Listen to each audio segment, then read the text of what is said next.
Selamat pagi, Bapak Saudara. Kita akan memulai perkuliahan kita pada pagi hari ini. Marilah kita berdoa dan kita mulai dengan iman Kristiani yang lain bisa mengucapkan. Mari kita berdoa. Selamat pagi Bapak. Terima kasih atas berkat-Mu pada hari ini. Kau telah mengumpulkan kami di ruangan ini untuk menjalankan kuliah. Kiranya ilmu yang diberikan dan yang diterima dapat kami gunakan. Dalam nama Tuhan Yesus kami berdoa dan mengucap syukur. Haleluya. Amin. Sudah sarapan? Belum jam berapa ini belum sarapan ini ya? Oke, jadi kita akan membahas mengenai manajemen gizi normal dan malnutrisi pada dewasa ya. Ini sekilas pengantar aja ya terkait dengan gizi. Gizi ini berperan penting dalam daur kehidupan manusia ya. Jadi mulai dari kita bayi sampai lansia nanti pasti akan membutuhkan yang disebut sebagai nutrisi ya. Pasti akan butuh nutrisi. Dan setiap daur kehidupan ini pasti akan memiliki kebutuhan nutrisi yang berbeda-beda ya. Ibaratnya ketika kalian masih bayi, dengan kebutuhan nutrisi kalian saat dewasa pasti akan berbeda, entah itu dari kebutuhan makronutriennya maupun mikronutriennya. Jadi nutrisi atau gizi ini merupakan salah satu faktor eksternal juga yang nanti akan mempengaruhi dalam kehidupan manusia ya. Ibaratnya kalau yang sekarang yang sering digembar-gemborkan itu terkait dengan stunting misalnya pada anak-anak. Kira-kira apa efek stunting pada masa depan?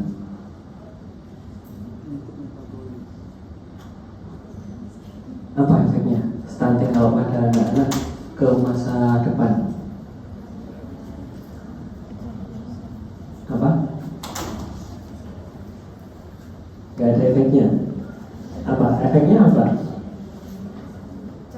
Efeknya berbagai macam ya, terkait dengan perkembangan, misalnya perkembangan kognisinya, tumbuh kembang dari anaknya itu akan terganggu, dan dampak mungkin di usia dewasa ini ternyata ada beberapa penelitian yang menyebutkan bahwa kondisi malnutrisi atau ada nutrisi pada anak-anak ketika kita dewasa nanti akan mempengaruhi prevalensi dari penyakit-penyakit tidak menular ya.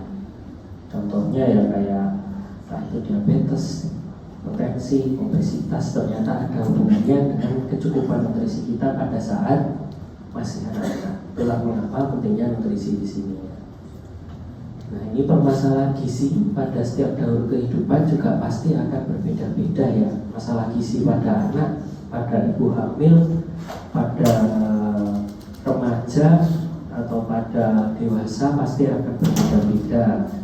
Misalnya kalau pada dewasa ini usia-usia kalian ya, ini terkait dengan apa namanya diet, kemudian puasa, kemudian mungkin gangguan misalnya anemia. Nah ini kemudian pada dewasa mungkin nanti akan berubah misalnya ke penyakit-penyakit yang tidak menular. Di kebutuhannya berbeda, permasalahannya juga pasti akan berbeda pada anak maupun sampai dewasa. Nah ini permasalahan global saat ini ya, mungkin di tahun 90-an ya, ini lebih banyak penyakit-penyakit menular ya. Penyakit menular sekarang mulai bergeser ke arah penyakit-penyakit tidak menular. Karena penyakit menular misalnya sudah ditemukan, misalnya vaksin, obat yang baru, kemudian terkait itu tadi, tapi sekarang mulai bergeser di sini lebih ke arah penyakit akibat metabolisme, akibat gaya hidupnya yang berbeda. Misalnya zaman dulu orang kalau mau berkomunikasi harus mengirim surat ya, mengirim surat. Kalau sekarang harus tinggal pakai WA aja sudah bisa, tinggal pakai email aja sudah bisa. Jadi seperti itu. Jadi teknologi juga ada manfaatnya, tapi juga ada dampaknya itu tadi. Jadi orang malas untuk istilahnya bergerak ya. Istilahnya ada secondary lifestyle itu tadi. Jadi mulai mengalami pergeseran pada tahun 2000-an ini terkait dengan penyakit-penyakit tidak menular ini sudah mulai banyak. Tidak cuma di negara maju, di negara berkembang, di Indonesia ini kasusnya juga sudah cukup tinggi. Nah, peran nutrisi sendiri ini yang mulai dikembangkan saat ini ya. Jadi kalau zaman dulu kita kalau sakit biasanya kita mengkonsumsi obat ya. Tapi untuk zaman sekarang ada yang disebut sebagai istilahnya nutrigenomik ya. Jadi makanan itu nanti akan difungsikan sebagai obat. Jadi semacam terapi ya, sebagai sumber nutrisi terapi bagi berbagai macam kelainan maupun berbagai macam penyakit. Karena ternyata ada hubungannya antara nutrisi ini dengan misalnya dengan proses perbaikan pada struktur DNA kita, aktivasi pada proses translasi pada DNA pada level molekuler. Ini sudah mulai banyak diteliti terkait dengan kandungan-kandungan zat aktif pada makanan itu tadi. Jadi kedepannya mungkin makanan yang akan menjadi terapi kita. Makanya mengatur pola makan itu penting ya. Jadi ini yang disebut sebagai respon elemen ya. Jadi kalau mungkin zaman dulu tahunya misalnya besi ya. Besi itu tahunya cuma untuk meningkatkan kadar Hb.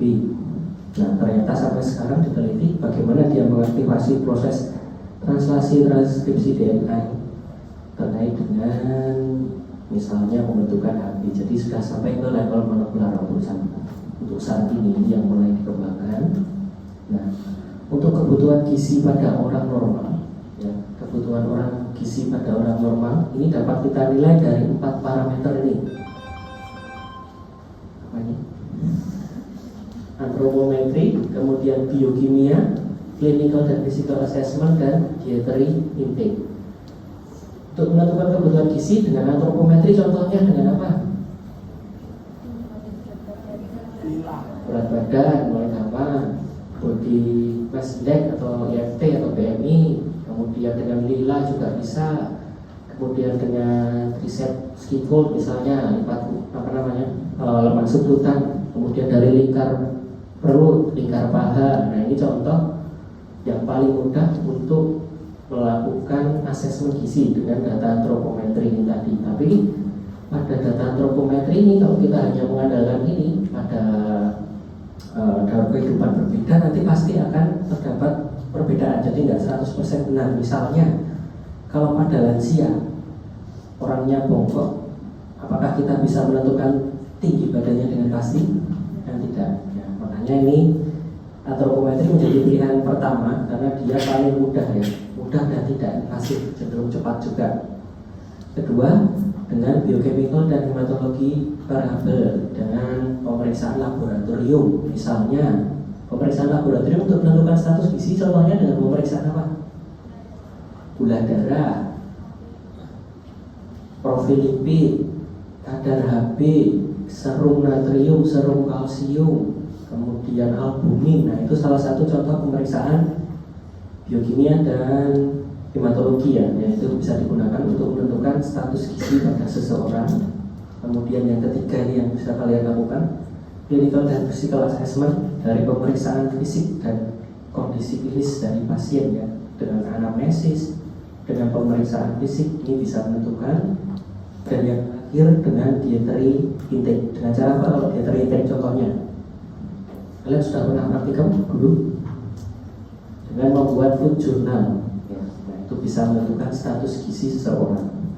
Jadi data ini ya, dari etiologi misalnya kita dengan anamnesis ya, kemudian dengan menilai riwayatnya seperti apa, pemeriksaan fisiknya, antropometri dengan laboratorium ini, kemudian dengan tambahan ini ya, contohnya kayak dia itu ibaratnya kayak Karada scan yang dapat menilai massa otot seseorang yang kayak timbangan itu alatnya, itu bisa digunakan.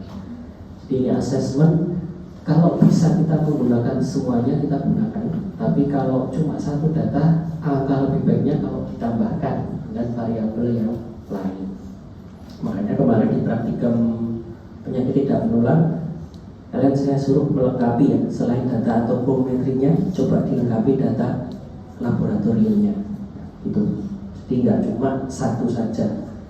Misalnya nih, kalau pada remaja yang sering ditemui berat badannya normal, IMT-nya normal, pemeriksaan fisiknya ternyata ada konjungtif anemis, pemeriksaan laboratoriumnya Hb-nya menurun, itu juga ada seperti itu. Jadi harus menggunakan Empat modalitas ini yang bisa digunakan untuk menilai status gizi pada seseorang. Nah, ini ada juga alat bantunya dengan menggunakan KMS ya. KMS tahunnya mungkin kalian pada anak-anak usia di bawah 5 tahun, ternyata di atas usia 18 tahun ini ada KMS-nya juga ya. Ini dinilai dari ya ini ya, adanya di garis hijau ini berdasarkan tinggi badan dan berat badan sesuai dengan IMT-nya itu tadi, grafik IMT. Nah, untuk kebutuhan gizi pada orang normal, kemarin kita sudah membahas di praktikum ya. Yang pertama, untuk menentukan kebutuhan basal bisa menggunakan rumus Harris-Benedict ya. Antara laki-laki dan perempuan ini berbeda. Jadi sebenarnya ada berbagai macam rumus yang selain Harris-Benedict ini, tapi yang ya kita gunakan, kita harus tahu yang pertama rumus Harris-Benedict ini untuk menentukan kebutuhan kalori pada seseorang individual yang sifatnya. Jadi berbeda-beda setiap orang. Kemudian ketika sudah ketemu basalnya, kebutuhan basal itu artinya kebutuhan apa? Basal metabolic rate. Basal itu artinya apa? Kebutuhan dasar kalori yang dibutuhkan tubuh untuk bermetabolisme ya, tanpa dia melakukan aktivitas fisik apapun. Jadi kalian diam, apakah sel kalian juga akan diam? Ketika kalian diam, apakah sel kalian nggak bernafas atau nggak bermetabolisme? Nah, tidak, itu yang dinamakan sebagai kebutuhan basal, kebutuhan dasarnya nih. Baru nanti dari kebutuhan basal ini digunakan total energi ya. Ini total energi dikalikan dengan faktor stres dan faktor aktivitas fisik kita ya. Dari faktor stres ini misalnya pada kondisi sakit ya, pada kondisi sakit, pada kondisi post-op, pada kondisi demam, ini stres faktornya juga akan mempengaruhi di situ kebutuhan kalori kita. Untuk aktivitas, jelas aktivitas fisik ada yang ringan, sedang, atau yang berat. Nah, ini jadi dari ini baru dimasukkan ke sini, nanti akan ketemu total energinya. Tapi ada rumus cepatnya juga ya. Misalnya untuk untuk maintain atau istilahnya mempertahankan berat badan kita dengan aktivitas fisik kita yang moderate misalnya. Jadi kebutuhan kalorinya, rumus cepatnya ya misalnya 25 kilokalori dikalikan berat badan kita. Nah, itu sudah ketemu kebutuhan kalori harian kita. Nah, ini rumus cepatnya seperti ini. Kemarin kalau diabetes berapa kebutuhannya untuk basalnya, rumus cepatnya kali 25 untuk perempuan, 30 kilokalori untuk laki-laki ya. Jadi ini tapi akan lebih bagus kalau kita bisa menghitung kebutuhan kalori kita secara tepat itu tadi. Ada pertanyaan dulu sampai di sini? Silakan mulai berhitung ya kalori kalian masing-masing ya. Oke, kemudian yang selanjutnya ini dari pemerintah ini menyarankan ada 4 pilar gizi seimbang ya, yang salah satunya digunakan untuk istilahnya salah satu prevensi terhadap penyakit tidak menular ya yang ada di Indonesia. Ada 4 pilar. Yang pertama, konsumsi aneka ragam pangan. Kenapa harus aneka ragam? Karena nggak ada yang lengkap, makanya harus beraneka ragam. Kedua, membiasakan perilaku hidup bersih. Kemudian yang ketiga, memantau berat badan. Kapan kita memantau berat badan? Sebulan sekali. Yang terakhir adalah melakukan aktivitas fisik. Aktivitas fisik yang dianjurkan seperti apa? 150 menit per minggu ya, per minggu. Mau dibagi 5 hari, 3 hari, 4 hari bisa. Jadi harus 4 pilar gizi seimbang ini salah satunya. Kalau sekarang ada germas ya, germas, nah ini salah satunya di 4 pilar gizi seimbang. Nah, ini kalau kalian pengen lihat berapa kebutuhan kalori pada orang Indonesia secara umum, berapa kebutuhan kalorinya yang ditetapkan di AKG itu 2150. Itu diukur berdasarkan komunitas ya. Jadi suatu komunitas misalnya satu kelas ini yang rata-rata berapa berat badan yang ideal, kemudian tidak ada gangguan penyakit di situ, dilihat rata-rata nilai kalorinya ketemulah 2150 itu tadi. Nah itu yang nanti jadi acuan ya. acuan misalnya menentukan label gizi, kemudian mau mengirimkan bantuan, misalnya bantuan makan ke daerah mana yang terjadi bencana, itu dijadikan acuan. Nah, kemudian dari 4 pilar gizi seimbang ini diturunkan jadi 10 pesan gizi seimbang, ya. Yang pertama, perbanyak konsumsi sayur dan buah, konsumsi makanan tinggi protein. Berapa protein yang disarankan? 0,8 gram per kilogram berat badan per orang, ya. Konsumsi aneka ragam, batasi konsumsi gula, garam, dan lemak. Jadi dibatasi, ya, bukan di stop sama sekali, tapi dibatasi. Konsumsi cukup cairan. Nah, ini membiasakan membaca label kemasan, ini yang sering kita terlewat, ya. Kemudian lakukan aktivitas fisik dan pertahankan berat badan ideal kita. Kemarin rumus berat badan ideal gimana? Tinggi badan kurangi 100 kali 90%, ya, itu berat badan ideal kita. Nah, kemudian kita masuk ke malnutrisi sendiri. Jadi malnutrisi sendiri adalah suatu status gizi, ya, yang diakibatkan defisiensi atau kekurangan atau kelebihan, atau ibaratnya terjadi imbalance, ya, pada energi, protein, dan zat gizi lainnya, ya, pada tubuh, ya, yang dapat mengakibatkan gangguan pada jaringan tubuh, bentuk, ukuran, dan komposisi fungsi tubuh, dan keluaran hasil klinis. Jadi misalnya seperti ini. Kalau malnutrisi itu nggak cuma kekurangan nutrisi saja, kelebihan nutrisi pun itu disebut sebagai malnutrisi karena itu tidak seimbang. Makanya yang perlu diluruskan, terkadang masyarakat kita lihat anak kecil, ya, wah, anaknya gendut atau gemuk, ini pasti sehat. Nah, itu belum tentu karena terjadi malnutrisi di situ. Oke, kebutuhan kalorinya mungkin berlebih, tapi bagaimana dengan mikronutriennya? Ya, itu yang perlu diperhatikan, ya. Bagusnya adalah ideal, gitu.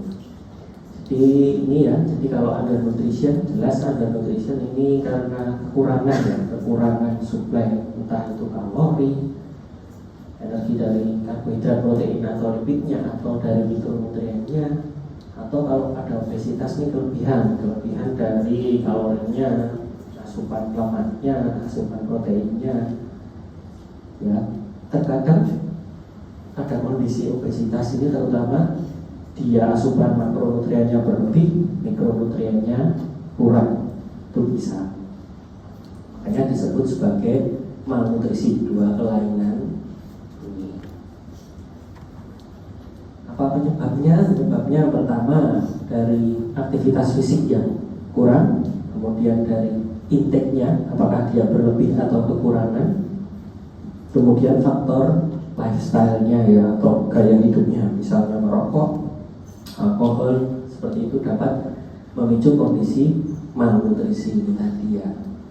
Malnutrisi ini tadi dalam jangka waktu yang lama akan memicu berbagai macam penyakit tidak menular, ya. Contohnya kayak diabetes, kemudian kardiovaskular, misalnya stroke, atau penyakit jantung koroner, misalnya seperti itu.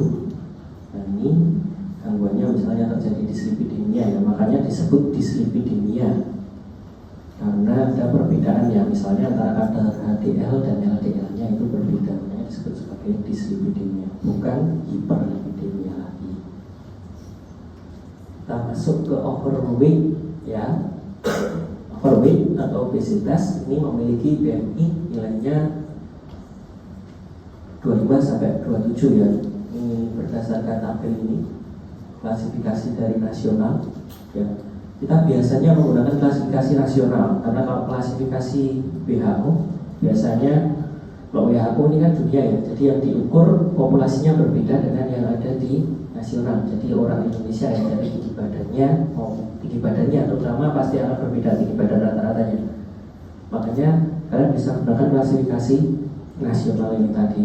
Ini sering diakibatkan akibat ketidakseimbangan konsumsi nutrisi dari makronutrien maupun mikronutriennya. Biasanya makronutriennya itu berlebih, konsumsi mikronutriennya ini mengalami defisiensi, ya. Contohnya konsumsi dari karbohidratnya ini terlalu banyak tapi tidak diimbangi dengan konsumsi vitamin, misalnya vitamin B. Fungsi dari vitamin B apa?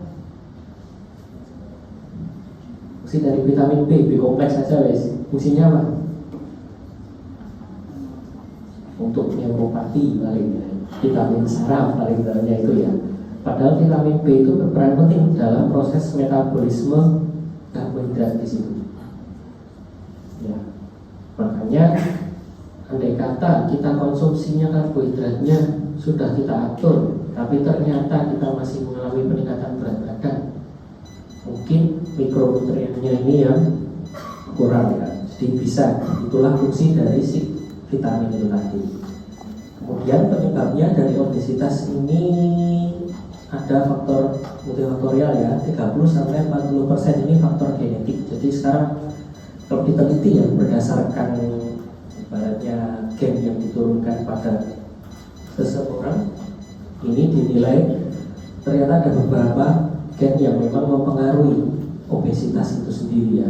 Tapi kalau dari 30% faktor genetik ini kita bisa memperbaiki gaya hidup kita, kemungkinan terjadinya obesitas akan berkurang ya. Gitu. Jadi selain ini, obesitas ini juga tidak hanya dilihat dari IMT saja ya. Ini salah satu kampanye ya, promosi dari pemerintah untuk kita lebih aware, tapi tidak hanya dinilai dari situ. Kita bisa menilai dari misalnya ini lingkar perut ya, atau lingkar pinggang ya. Jadi terkadang kalau ukurannya tinggi, berat badannya biasa, mungkin BMI-nya normal, tapi ternyata lingkar perutnya ini lebih dari 95 misalnya kalau pada laki-laki. Nah, itu termasuk dalam kategori yang obesitas juga. Jadi itu berisiko. Bahkan lingkar perut ini ternyata berkorelasi misalnya dengan penyakit tidak menular, misalnya kayak diabetes mellitus. Jadi orang dengan lingkar perut yang abnormal ini berisiko terjadinya diabetes mellitus tadi. Jadi obesitas tidak hanya dinilai, makanya dalam pemeriksaan tadi tidak hanya dinilai dari satu parameter saja ya. Nah, bagaimana intervensinya pada orang dengan overweight atau obesitas? Yang pertama adalah maintenance berat badan, jelas. Jadi targetnya adalah menurunkan berat badan setengah sampai 1 kilo dalam 1 minggu. Ya, ini dimonitoring selama 6 bulan. Karena orang kalau menjalani yang misalnya tidak pernah aktif berolahraga, makannya suka sembarangan, tiba-tiba harus menjalankan diet, dia mulai berolahraga teratur, biasanya dalam 1 bulan pertama akan semangat, tapi setelah itu biasanya akan mulai berkurang nanti motivasinya. Makanya ini dipantau selama 6 bulan ya. Kemudian yang kedua adalah pengaturan diet makannya, mengurangi konsumsi kalorinya, atau istilah kerennya zaman sekarang adalah defisit kalori ya. Defisit kalori sekitar 500 sampai 1000 kilokalori per hari. Jadi nggak boleh langsung diturunkan. Gimana ngitungnya? Ya tadi, ngitungnya kita hitung dari berat badan ideal, kebutuhan kalori kita berapa, kebutuhan kalori ideal kita berapa, nah itu kita turunkan 500 kalori dulu. Kita turunkan 500, kita cek selama 1 minggu berat badannya turun atau enggak. Kalau masih belum turun, ditambah lagi defisit kalorinya, misalnya 750 kilokalori. Kalau sudah mulai turun, nah itu dipertahankan gitu. Dan mengatur kebutuhan dietnya. Kalau dari kebutuhan dietnya, ternyata yang dianjurkan adalah kebutuhan diet yang moderate ya, kebutuhan karbohidratnya moderate. Kalau kemarin pada DNF kebutuhan karbohidratnya sekitar 60%, ini bisa dikurangi sampai 35 atau 50%. Kalori dari karbohidratnya 50% di sini. Kemudian memilih makanan dengan indeks glikemik rendah, jelas. Konsumsi makanan tinggi serat dan konsumsi air yang cukup. Dan ini, jadi kebutuhan karbonya nggak serta merta harus nggak dihilangkan ya. Tetap karbonya harus ada, tapi jumlahnya yang persentasenya dari tiap makanan yang kita konsumsi itu yang dikurangi. Kemudian meningkatkan aktivitas fisik, 30 menit aktivitas fisik intensitas sedang dalam setiap hari ya, atau 150 menit. Biasanya olahraga yang aerobik seperti itu, bisa berlari, bersepeda itu. Kemudian yang selanjutnya adalah menilai ini yang penting, motivasi dan kesiapan ya dari penderita, termasuk konseling ya. konseling misalnya gangguan psikologi, cemas atau depresi, karena terkadang misalnya orang yang cemas atau yang depresi misalnya besok mau UB atau 2 hari lagi mau UB, sekarang cenderung makannya lebih banyak, atau sedang ada permasalahan misalnya permasalahan skripsi misalnya, besok mau ketemu dosen pembimbingnya galau, akhirnya makan malamnya banyak porsinya, itu juga bisa. Makanya motivasi dan behavioral terapi ini juga penting dalam intervensi ya, atau istilahnya dalam manajemen pada penderita obesitas ini tadi. Kemudian yang terakhir adalah farmakologi terapi, tapi ini tidak dianjurkan. Yang utama adalah ini ya, karena dengan farmakologi ini ternyata kalau digunakan dalam jangka waktu panjang juga nanti akan mempengaruhi kecukupan mikronutrisi dalam tubuh ya. Jadi yang utama adalah perubahan gaya hidupnya. Nah, ini contohnya ya, contoh berbagai macam diet di luar sana ya. Kita mengenal berbagai macam diet, misalnya diet keto, diet impor, diet dan sebagainya. Itu tadi ternyata diet itu tadi mungkin secara kalori dia tercukupi ya, tapi ternyata dalam kebutuhan mikronutriennya ini ada berbagai macam defisiensi ya. Misalnya ada diet ini digunakan untuk diet hipertensi ya. Hipertensi ini misalnya, ini terjadi kekurangan kalsium, iron, dan zinc ternyata dari berbagai macam diet. Jadi kita mengkonsumsi suplemen, boleh mengkonsumsi suplemen makanan, dan kalau kita melakukan diet seperti ini memang dianjurkan untuk mengkonsumsi suplemen untuk mencukupi kebutuhan mikronutriennya itu tadi. Gitu. Kemudian untuk physical activity, ya ini dilihat physical activity-nya, kita bisa melihat kalori burn-nya berapa dengan cara ini rumusnya. Ini kalau lebih jauh lagi ya, kalau kalian biasanya lihat di di rumus tadi, di rumus Mifflin tadi cuma dikalikan faktor aktivitas fisik dan faktor stres. Tapi kalau mau diukur kalori yang terbakar, kita bisa mengukurnya dengan net sini dikalikan berapa menit. Misalnya ini bersepeda 3 kali 3 waktunya berapa, misalnya 30 menit, kalikan berat badan per 100, ini ketemu kalorinya yang dibakar berapa gitu. Ini terkait dengan aktivitas fisiknya. Nah, ini untuk manajemen obesitas sendiri. Yang pertama, kalau sudah terjadi indikasi untuk obesitas, yang pertama tadi monitoring selama 6 bulan terkait yang diatur nutrisi, exercise atau aktivitas fisiknya, dan perubahan perilakunya ya.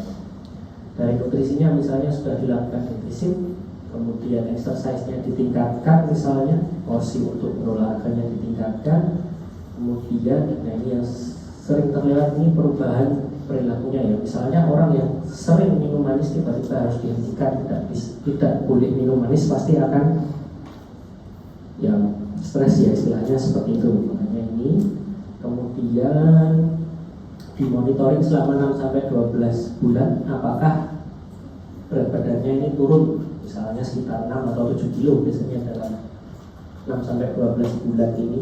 Dilihat kalau masih tidak turun, ya ini dipertimbangkan untuk melakukan ini operasi ya, atau bariatrik ya, bariatrik surgery. Jadi lambungnya kayak diikat itu tadi ya.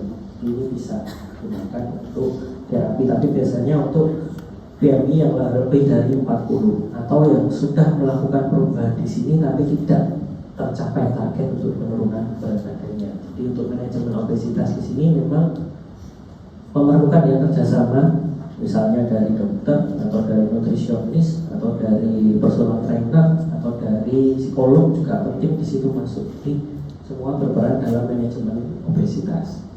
Sampai di sini ada pertanyaan?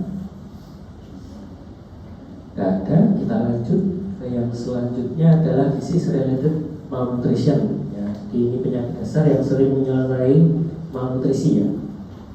Ini tandanya ya penurunan berat badan, skoloistik, penurunan massa otot, penurunan lemak subkutan. Ini lebih kaitannya dengan underweight atau Jadi undernutrition atau underweight ini biasanya memiliki nilai BMI kurang dari 18,5. Penyebabnya juga multifaktorial, biasanya karena adanya penyakit-penyakit infeksi kayak TBC, HIV, dan lain-lain. Misalnya seorang dengan penderita TBC biasanya dia akan mengalami metabolisme tubuhnya akan meningkat di situ, tapi intake-nya akan berkurang. Makanya berat badannya cenderung akan turun ya, atau BMI-nya akan meningkat. Itu tadi. Bagaimana manajemennya? Manajemennya sama. Yang pertama meningkatkan berat badan, targetnya sama, menurunkannya sama, target peningkatan berat badannya juga sama. Makanya kalau penderita, misalnya contohnya penderita TBC, setiap bulan itu juga harus dipantau berat badannya. Kalau berat badannya naik, berarti mungkin ke terapinya berhasil. Tapi kalau turun, nah itu bisa menjadi tanda tanya, salah satunya. Kemudian pengaturan diet dengan peningkatan konsumsi tadi ya, konsumsi kalorinya dinaikkan, jadi sama 50 sampai 1000. Dengan kebutuhan dietnya ditingkatkan, misalnya karbonya jadi 70%, proteinnya 15 sampai 20, lemaknya 20%, misalnya seperti itu. Jadi diubah, kalau yang tadi karbonya bisa diturunkan, ini bisa dinaikkan. Kemudian menjadwalkan makan yang lebih sering ya, terutama pada lansia ya. Kalau lansia itu makan mungkin sehari cuma 2 kali atau 3 kali. Jadi mungkin untuk menghindari porsinya terlalu banyak, dibuat makannya jadi 5 kali, itu bisa. Kemudian suplementasi mikronutrien bila perlu dan konsumsi air. Kemudian salah satunya kalau pada penderita underweight ini disarankan untuk mengkonsumsi kalori dense food ya. Jadi makanan yang padat kalori, kalorinya tinggi, biasanya dalam bentuk susu seperti itu. Itu yang kalorinya tinggi. Tapi kalau yang pada penderita obesitas itu nutrient dense food yang tinggi nutrisinya tapi kalorinya rendah, misalnya kayak sayur, kayak buah seperti itu. Tapi kalau yang underweight ini misalnya dia bisa contohnya kalori dense food itu misalnya kayak es krim ya. Es krim itu sedikit, konsumsinya sedikit tapi kalorinya tinggi. Itu contohnya, itu bisa membantu untuk meningkatkan berat badannya itu tadi. Kemudian aktivitas fisik juga dianjurkan ya, dianjurkan 20 menit sama anjurannya aktivitas fisiknya. Tetapi ini resisten training ya, resisten training atau misalnya kayak angkat beban seperti itu untuk menstimulasi ya, menstimulasi pertumbuhan dari otot itu tadi. Kemudian sama menilai motivasi dan kesiapan baik fisik maupun mental dari penderita ya. Karena orang yang nggak pernah makan, jarang makan, harus makan sehari 5 kali atau 4 kali dengan menu yang bermacam-macam, pasti akan berubah nanti ya, mempengaruhi mood juga ya itu. Kemudian yang terakhir adalah farmakologi ya, farmakologi dengan misalnya agen anabolik, misalnya obat-obatan steroid itu. Ini digunakan sebagai pilihan terakhir kalau berat badannya masih tidak naik dalam tempo waktu 6 bulan. Sampai di sini ada pertanyaan? Jadi kalian kalau mau coba diet ya coba ditulis makanan kalian satu hari ini apa aja, dihitung. Misalnya dinilai dalam waktu 3 hari atau 4 hari saja. Nanti coba dirubah kalian buat menu sendiri ya. Kalian rubah itu, bagaimana kalian monitoring dalam waktu misalnya 1 minggu dulu aja, gimana efeknya. Nah ini malnutrisi with underlying disease khususnya pada undernutrisi ya. Misalnya ya ini ada berbagai macam, ada ya kalau ada kekurangan energi protein seperti itu, nanti dilihat di sini ada berbagai macam klasifikasinya. Kemudian saya akan sedikit menyinggung mengenai ini diagnosis tools for risk malnutrition in pasien. Jadi pada saat pasien itu melakukan misalnya rawat inap di rumah sakit ya, rawat inap di rumah sakit, pasien dalam kondisi sakit harus dinilai di sininya. Apakah dia masuk resiko ke dalam untuk mengalami malnutrisi atau resiko rendah atau resiko tinggi. karena nanti akan menentukan jenis makanannya dan pola dietnya, mungkin dari ahli gizinya nanti ya. Jadi kalau kalian amati makanan yang di rumah sakit, biasanya misalnya penderita diabetes atau dengan yang sakit demam berdarah, bentuk makanannya, porsi makanannya, jenis makanannya juga akan berbeda ya. Makanya di awal harus di screening ini tadi. Salah satunya dengan ini Malnutrition Universal Screening Tool atau MAS ya. MAS ini dinilai dari BMI-nya, BMI ketika pasien masuk, kemudian dilihat dari penurunan berat badannya selama 6 bulan ada atau tidak, dan yang terakhir intake-nya seperti apa. Apakah dalam 5 hari terakhir nih pasien benar-benar nggak mau makan? Nah ini masuk ke dalam resikonya. Kalau nol ya ringan ya diamati. Tapi kalau dia masuk ke resiko sedang, ya ini dilihat nanti intake-nya seperti apa. Jadi makanan pasien tersebut dalam 3 hari di rumah sakit ini habis enggak?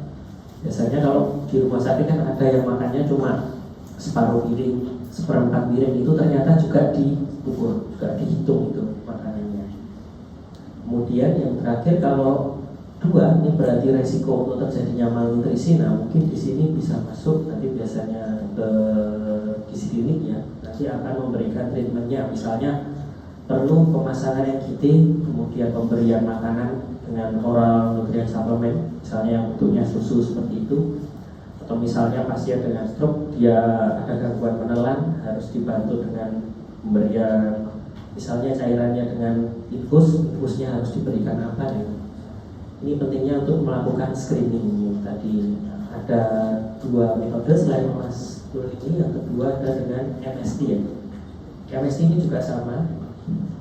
Ini biasanya untuk pasien-pasien yang rawat jalan ini bisa dinilai ada penurunan berat badan tidak, kemudian kalau ada berapa kilo penurunannya, kemudian ada penurunan nafsu makan tidak. Makanya kalau kalian periksa ke dokter atau ke rumah sakit biasanya juga dinilai ini, ada nggak penurunan berat badan, ada nggak penurunan nafsu makan. Ini kaitannya dengan malnutrisi ya. Karena kalau nutrisinya kurang, terkena penyakit, ya otomatis nanti akan memperparah dari kondisi penyakitnya tadi. Ini terkait dengan malnutrition screening terusnya. Oke, ada pertanyaan sampai di sini? Nggak ada. Di ikutnya ya, makan adalah kebutuhan, tetapi makan dengan pintar adalah seni. Oke, kalau tidak ada pertanyaan, silahkan. Silahkan, ada pertanyaan enggak?